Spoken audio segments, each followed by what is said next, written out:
We will go ahead and begin now. Do I hit bang this now? Or? Sure. Hang away. Oh, that's fun. Okay. So, good morning. It is 10:30, and I call this meeting of the Business, Finance, and Facilities Committee to order. Angela, will you please take roll call?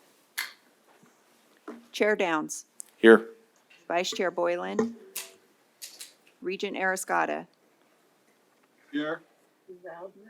Regent Brooks, He's here. Here. Regent Goodman, Here. Regent Tarkanian. Here. You do have a quorum. Thank you. For those who, we're going to go to public comment, item number 1. For those who would like to call in and offer public comment, please dial 669-444-9171 and enter the meeting ID 999-9889-3151 and passcode 666666. Is there any public comment here at DRI?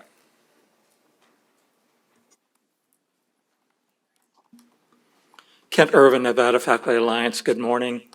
Just quickly, I'd like to say that I appreciate the extra detail that is included in the cover letter on the exceptions report and the budget transfer report.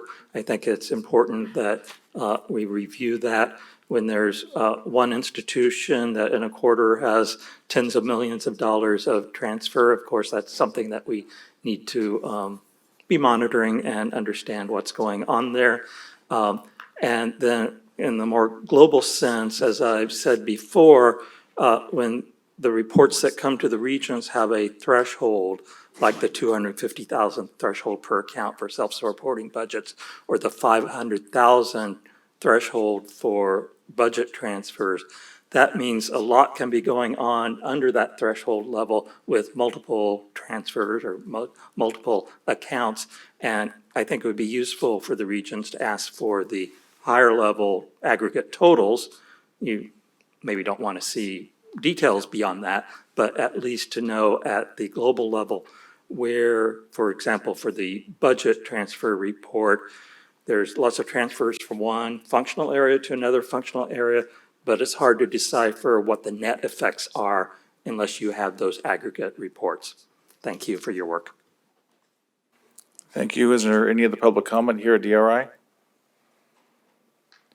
Seeing none, SCS, is there any public comment on the phone? There are no callers for public comment at this time. Thank you. Move on to agenda item number 2, consent items. I'd like to pull items 2B and 2C from the consent agenda, and we'll discuss those separately. So is there any discussion or any motion to accept item 2A? Minutes? Regent Brooks, for the record, I'll make a motion to accept consent items A. Thank you. Is there a second to the motion? Second. Regent Goodman. Thank you. We have a first and second, so all in favor? Aye. Aye. Okay, thank you. So on items 2B and 2C, 2B is regarding the self-supporting summer budgets. And I do have a statement to read for that one. Pursuant to NRS Chapter 281A, I hereby disclose I am an employee of Western Nevada College and have taught summer classes. Because the independence of my judgment of a reasonable person would not be materially affected by my situation, I will vote on this matter. So is there a motion to accept 2B? Regent Brooks, for the record, I'll make a motion to accept 2B. Thank you. Regent Goodman motion seconded. We have a first by Regent Brooks, second by Regent Goodman. All in favor? Aye. Aye. Aye. Thank you. Moving on to 2C, self-supporting summer session calendar year budgets. Once again, I'll read my statement. Pursuant to NRS Chapter 281A, I hereby disclose I am an employee of W&C and will be teaching summer classes this summer. Because the independence of judgment of a reasonable person would not be materially affected by my situation, I will vote on this matter. So is there a motion to accept item 2C? Regent Brooks, for the record, I'll make a motion to approve item 2C. Second. Regent Goodman. Thank you. First by Regent Brooks, second by Regent Goodman. So all in favor? Aye. Aye. Okay, thank you. Moving on to item 3, second quarter fiscal year 2023-2024 fiscal exceptions, self-supporting budgets. With CFO Chris Vitton, am I saying it correctly? Vitton? Vitone, yes, thanks. Thanks, Chair Downs, committee members, Chris Vitone, Chief, Associate Vice Chancellor, Budget and Finance and Chief Financial Officer for the system. Item number 3 is the second quarter fiscal year 24 fiscal exceptions report. This report is intended to provide a listing of programs and accounts that have deficit balances at the end of each year, of each of the fiscal year quarters. For this first second quarter, the report's been modified to address one of the policy changes that was implemented in September in response to the LCB audit findings. And that change in this report adds to the reporting requirement capital project accounts that weren't previously included in the self-supporting exceptions report. So I've organized the report into some sections to try to help with to provide some, I think, some groupings that make sense in terms of the context of the different accounts that are being reported for you to help with your review. And those sections are 4. The first section being program accounts that have ended the quarter in a deficit, and you'll find those listed on pages 3 through 5 of the new report. Section 2 is capital projects. Those accounts are listed on page 6. Page 7 is a section of strategic project funding accounts, which were included in the report you received in December, and those are the same 2 accounts that were in that section then. And then section 4 is a section I referred to as timing differences. Those are accounts that did end the quarter with a deficit, but were resolved through adjustments, typically timing related, just the timing of receipts that clear the deficit, or timing of expenses that cause the deficit that is resolved then shortly after the close of the quarter. So those are the groupings that I organized for the report to try to make the review a little clearer. Summarizing in section 1, there are some accounts there that I think you've generally seen in prior reports as well, with CSN's dental faculty practice, Doing it a little differently. UNLV athletics, and then a couple related to the UNR Sierra Nevada transition that are listed in that section. I don't know if I could pause, I think, for each section, or go through the whole report and see if there's questions, if there's a preference. Just go through the report, and Okay. people can call in if there are questions. Sure. Thanks. Section 2, capital projects. There's 2 reported project deficits from UNLV that were related to the timing of a property sale transaction that was anticipated, and funding anticipated from the property transaction was allocated to projects that have commenced with the property sale having not closed. And the football facility project, which is in a program account but was related to a project that was reorganized also for transparency to have it included in the accounts under the football program that has a carry forward deficit there. The strategic project funding accounts for UNR and UNLV are included in your report again for transparency. Those accounts are functioning as anticipated. The deficits are consistent with the prior report, and the activity is the same. And last few pages of the report being the timing differences. I can go through any of those if you'd like, but I'll pause there if there's any questions. Are there any questions from the committee members regarding this report?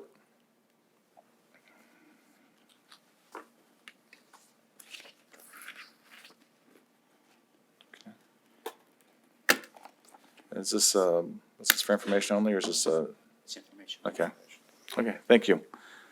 We'll move on to item number 4, also information only, second quarter fiscal year 2023-2024 budget transfers. State supported or self-supporting operating budgets. Thanks, Chair Brooks. Chris Fatone, CFO for the system.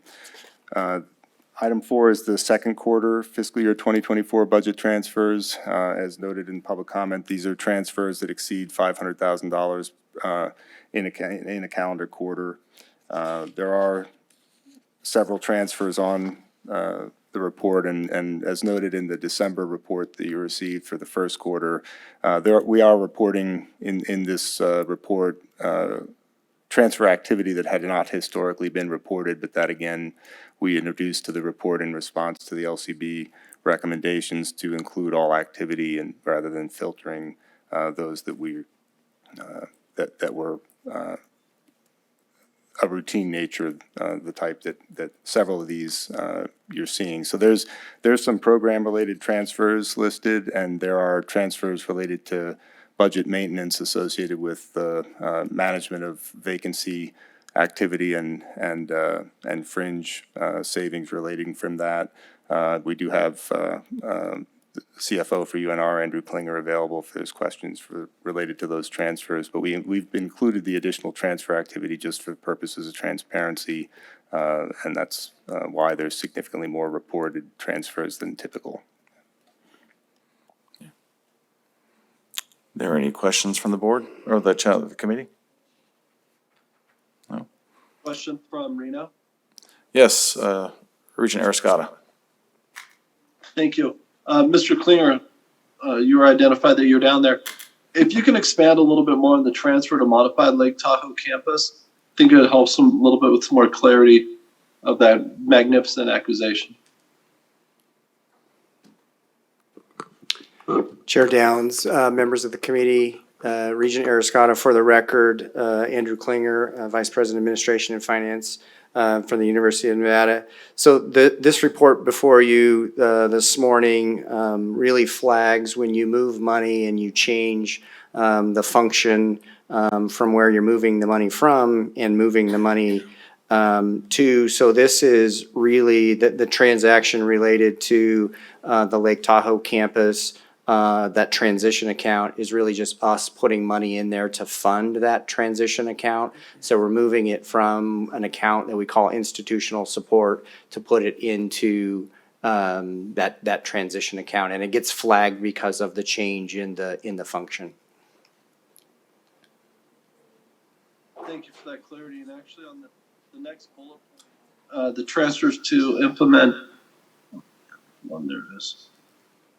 But the budget reductions due to student fee shortfalls.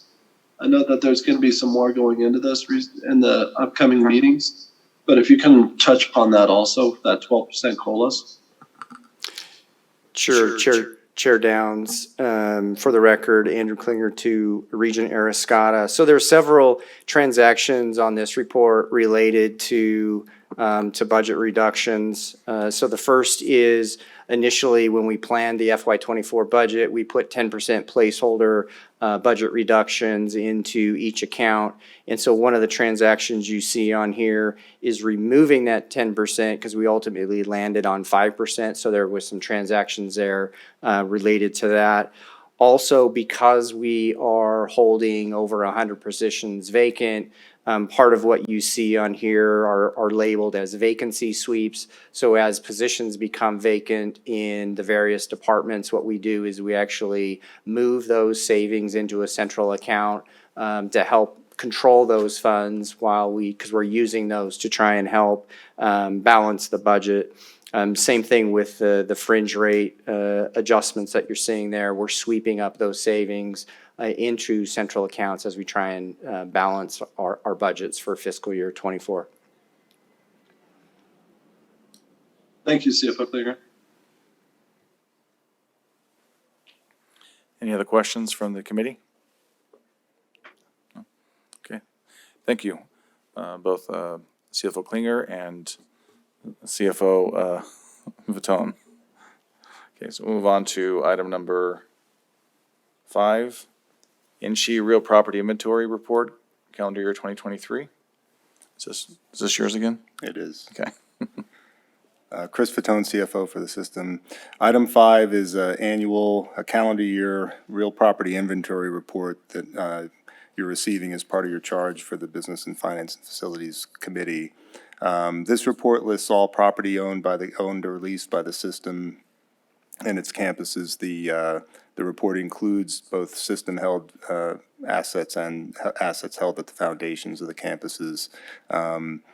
Separate from this report, you do receive annual report of transactions authorized by the presidents that are not otherwise brought to the board. But this report is all property owned at any, held at any point at the end of the calendar year. And you'll see in each section by campus, there's a listing at the beginning of each section of transactions that occurred throughout the year, just to help with identifying those changes. I wanted to offer one note, an intention to update this report for the next cycle. I know that as we've brought items, there's been often questions about the use of proceeds when property is sold. So we intend to incorporate that information into this report annually also, so that you'll have an annual inventory with a record for those transactions in one place. Because I know that as those questions have been raised in the past, we've discussed having to go back to each agenda item to have access to that information. So we'll incorporate that in the inventory in the future. It was not, did not have the opportunity to do that for this cycle. I'll just pause there. Thanks. Thank you. Are there any questions from the committee? Seeing none, we'll move on to item number 6, the 2014A certifications of participation refunding resolution. Thank you, Chair. Chris Fatone, CFO for the system.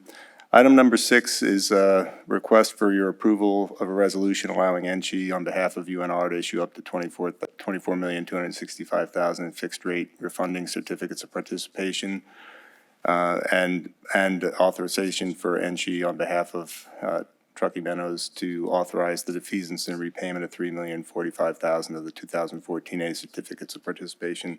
Your debt management guidelines generally require a minimum savings of 3% or more of a funded par value for refinancing to be considered. Based on the market rates at the time of the materials being prepared, the proposed refinancing is estimated to generate present value savings of approximately $824,000, which it was 5.9% of the refunded par value. We do have an updated estimate from just this morning that the anticipated savings based on today's environment is actually a little bit higher than that at $937,000. With that, I'll pause there. I know we have John Peterson, who is from the system's financial advisor, online as well, if there's any questions. Thanks. Any questions from the committee? Okay. Would you like to have Mr. Peterson speak, or just if there are questions? I'm happy to, John Peterson with J&A Consulting for the record. I'm happy to answer any questions, but it would echo what Mr. Fatone said about estimated savings. We anticipate that when this ultimately is sold, that we'll lock in those savings. We will not extend the repayment period. And we will expect savings in every fiscal year. The other update that I would just bring to the committee's attention is regarding the prepayment for Truckee Meadows portion of that 2014 loan. It has increased slightly to about $3.09 million. And that really just has to do with some requirements in the federal tax code and how we set up that prepayment. So that's the cause. It's not a significant increase, but it did increase. So I wanted the committee to be aware of that. But again, I'll answer any questions. Thank you, Mr. Peterson. Any questions then from the committee? Okay. Yes. Special Counsel Wixom. Michael Wixom for the record. I just wanted to make a historical observation. One of the reasons that you benefit from operating as a system is the fact that you can create these sorts of joint financing arrangements. If UNR and TMC were not connected in this way in this financing, the financing cost for TMCC would be much higher. And so by structuring it in this way, you save substantial amounts that you wouldn't be able to save if the system were segregated in that sense. And I just wanted to make that observation because it becomes a critical point as you consider why we function as a system and the advantages of being a system. And I just wanted to point out that this particular financing arrangement illustrates the benefits of being part of a system and the overall reduction in costs, especially for the smaller institutions. Thank you, appreciate that insight, that's good knowledge to have. Seeing this as an action item, is there a motion to approve? I move to approve. Regent Goodman. We have Regent Goodman approving, making a motion to approve. Is there a second to the motion? Second. We have Regent Arcanian seconding the motion. Any discussion? I'll call for the vote. All in favor? Aye. Aye. Aye. And I'll vote aye as well. Opposed? Okay, motion passes. Thank you. Moving on to agenda item 7, 2014A University Revenue Bond Refunding Resolution. CFO Viton. Thank you. Chris Fatone, CFO for the system. Item 7 is a request for your approval of a resolution allowing us to, on behalf of UNR, to issue up to $35,245,000 fixed-rate revenue refunding bonds to refinance the existing 2014A bonds for interest savings under the same debt guidelines requiring a present value minimum savings of 3% of refunded par. This refunding is estimated to yield present value savings of about $3.6 million at the time the agenda materials were put together, or savings of 10.3% of refunded par. That updated savings estimate this morning is $3.8 million. And similar to the prior item, these bonds would be refunded and so that the debt service paid by NSHE is reduced, reduced or unchanged in each year and does not extend the term of the debt.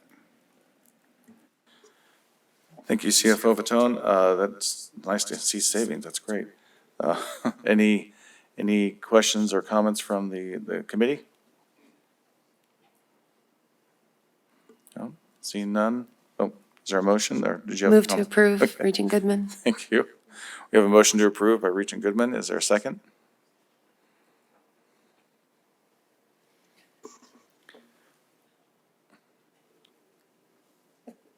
Regent Brooks for the record. I'll second the motion. Okay, so we have a motion by Regent Goodman, a second by, I think you guys both came in about the same time, if you count for the time delay. So, a second by Scott, is that okay? Perfect. Okay. Any discussion on this motion? I'll call for the vote. All in favor? Aye. Aye. Aye. Aye, as well. Any, looks like it was unanimous, so no nays. And the motion passes. Thank you. Okay, we'll move on to item number 8. I do have a statement to read here, and this time it's not because I am an employee at WNC.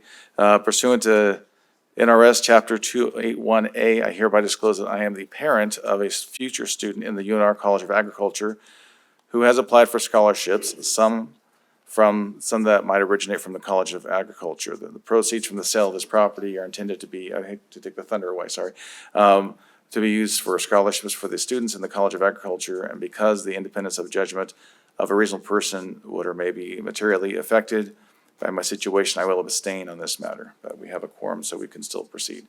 So, President Sandoval, would you like to go ahead and take the floor? Yeah. Thank you. Thank you, Mr. Chair, members of the committee. For the record, Brian Sandoval, President of the University of Nevada. And if I may, Mr. Chair, on your prior 2 agenda items, I wanted to thank Mr. Peterson because over time that's going to save the campus over $6 million. So that's a significant savings. So we're very grateful for that. And he's the individual who deserves the credit for bringing that to our attention and making that happen. In any event, and Mr. Rixon, I hope I'm in conformance with the open meeting law, but I just wanted to chat about that. Yeah. In any event, Mr. Chair, again, thank you for the opportunity to speak on this agenda item. This is a 3.4 acre parcel of vacant land located on Wedekin Road in Sparks, Nevada, which happens to be my hometown, which was gifted by the university, or to the university, by the Mary Gray Estate in 2003, with the intent that that any proceeds be used to establish an endowment for scholarships, as the chair just referenced. This is now a priority need for the College of Agriculture, Biotechnology, and Natural Resources. If you recall, the property was approved for sale by this board in March of 2022. And due to the length of time required for the purchaser to obtain development approvals, the previous contract has expired, hence the need to bring this back to the agenda. And I'm sure, as you noticed in the materials that are in front of you, the purchase price is actually over the appraisal in this matter. So we're very excited about this for the benefit of our students, and we respectfully request your positive approval of this agenda item. Thank you, Mr. Chair. Thank you. Are there any questions from the committee? Statement, not a question. Please, Regent Arascata, go ahead. Yesterday, I drove by that property, and the uniquity of the property and the shape of the property. I have an opportunity to sell this property in order to, above the appraisal price, is huge benefit, not just for the University of Nevada, Reno, but also for the city of Reno. And I'm in full support of this transaction. Thank you, Regent Arascata. Regent Goodman? Thank you. I am also in support, and I wanted to voice my thanks to the Mary Gray Estate for giving us the land. Thank you. Any other comments or questions from the committee? Is there a motion to approve this Motion to item? approve. We have a motion from Regent Arascata. Is there a second? Second. We have a second from Regent Tarkanian. Any discussion? As stated before, I will abstain, so all in favor of this item? Aye. Aye. Aye. We have 4 ayes. Any nay votes? Any opposed? Okay. The motion carries. Thank you. Move on to item number 9. U.S. Department of Health and Human Services Health Resources and Services Administration Grant Notice of Federal Intent, Interest, Pinion Hall, Valley Campus. I do want to read a statement myself again. Pursuant to NRS Chapter 281A, I hereby disclose that I am an employee of WNC. The independence of judgment of a reasonable person would not be materially affected by my situation, so I will vote on this matter. So, President Dalby? Hi, good morning. Kyle Dalpy, Western Nevada College. Thank you for the opportunity to speak here today. There is a story to be told here, but I won't go down the whole road. We have 3 buildings at the Fallon campus. One is called Pinion Hall. We are looking to use that building to relocate our nursing program that was displaced from the county facilities during the pandemic. To do that, we have put in for a federal appropriation of $2.3 million to help renovate that building. We were awarded that grant. Part of the pieces behind that requires us, under the granting authority of the HRSA, the Health and Human Resources Services Administration, to gather a notice of federal interest, which puts a lien on that property for the duration of 10 years, which is the time that they have amortized the improvements. And so that is one piece of the agenda item today, is to approve that me, along with the Chancellor and the System Office, can sign the notice of federal interest. The second piece that we found out, snuck up on us a little bit, is that the lease for that property, because that building, all of the buildings at the Fallon campus are on Churchill County property, the 50-year lease only has 6 years left on it, and they're requiring a 10-year lien. And so there is a provision in this agenda item to extend that lease 10 years, which will get us to, it's actually 9 years and change, or however it gets us through the 10 years, at which point, during the time, we will cover ourselves on the notice of federal interest, cover ourselves on the grant, and we will begin to enter into the county with a negotiation for a longer-term grant of possibly another 50-year lease. But to do that in a short period of time was not appropriate. I will note that the Churchill County Commission on February 21st approved both elements. They as well have to sign off on the notice of federal interest, and they have to approve the lease agreement, and that paperwork has already hit my inbox, and so we're in pretty good shape.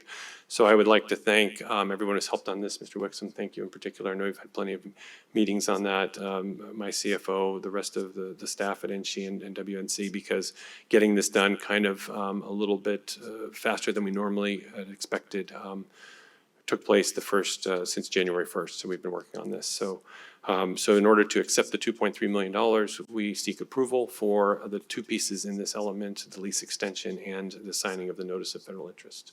With that, Chair Downs, I will take any questions. Sure. Special Counsel Wixom? Thank you, Chair Downs. If I may, Michael Wixon for the record, I just wanted to notify the committee that this is the third notice of federal interest that will have gone of, if this is approved, that will go of record against NSHE property. We have worked extensively with the federal government and the federal officers involved to try to get some clarification on how we release the notice of federal interest. We aren't entirely comfortable with the release process. We have received repeated assurances from the federal agencies that they'll work with us to clarify the release processes so that down the road, the notice of federal interest can be released from NSHE property. I just mention that because I think it's important that we keep on the record and that we keep track of these so that we don't lose track of the fact that we need to get this clarified. We've issued letters, and we will issue letter to the federal agencies issuing the grants that we're anxious that these be resolved so that we can get the notices of federal interest released from NSHE property. But we do need to keep this on the committee's radar going forward on a long-term basis so that we can make sure that they are in fact released and so that it isn't an issue that's missed in the future.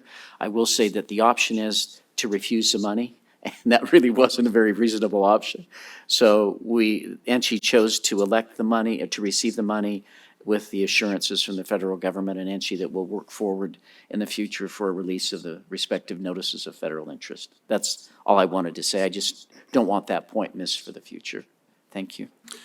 Thank you, Special Counsel Wixom. Are there any questions or comments from the members of the committee? Yes, Regent Goodman. Hi. President Dalby, is there any risk of the Churchill County Commission not approving the future 50-year lease? I know that typically the county works with the institutions, but has there been any history there that would indicate that maybe there is going to be a problem moving forward? So thank you, Regent Goodman, for the question. The last lease was authored in 1980. And a lot of, it's a $1 a year lease, and I believe going into it, I've talked with the commission, I've talked with the county manager. Their interests are to negotiate a longer term lease and to work on what that property looks like, as are my interests, because there are some improvements that I think we can request of the county in that leasing process, and I think there's some pieces they may request of us, and so that's a longer discussion, and I feel like we're in a good place to have it now that we came together very quickly on extending this lease today for the best interest of that community, and they see the value there. They are also, just to note, we own 3 of the buildings on their property. The city has the 4th building, so the city is also a player in this, so there's actually 3 entities involved with Churchill County, or 2 entities involved with Churchill County. We're one of the 2, and they're interested in keeping that the same. Any other questions or comments from the committee? Okay. Seeing this as an action item, is there a motion to approve? Regent Brooks, for the record, I make a motion to approve the notice of federal interest with WNC. It's to be broader than that. Yeah. As Regent Brooks, again, just to broaden the motion, I will say that I make a motion to approve agenda item number 9 as it is written in its entirety for the notice of federal interest. Thank you. We have Second that motion. We have a motion and a second. Motion from Regent Brooks and second from Regent Arascata. Thank you. Any discussion?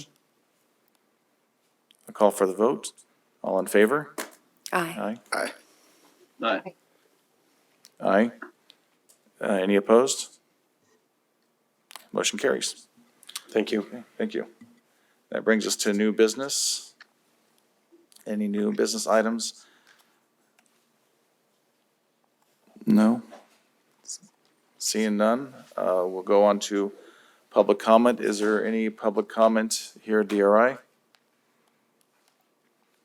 Seeing none, is there any public comment on the phone, SES? There are no callers for public comment at this time. And earlier, I think I was supposed to ask, is there any public comment on Zoom? But I don't think that's a thing right now. So, okay. Seeing as we've finished our business, I will adjourn the meeting. Thank you.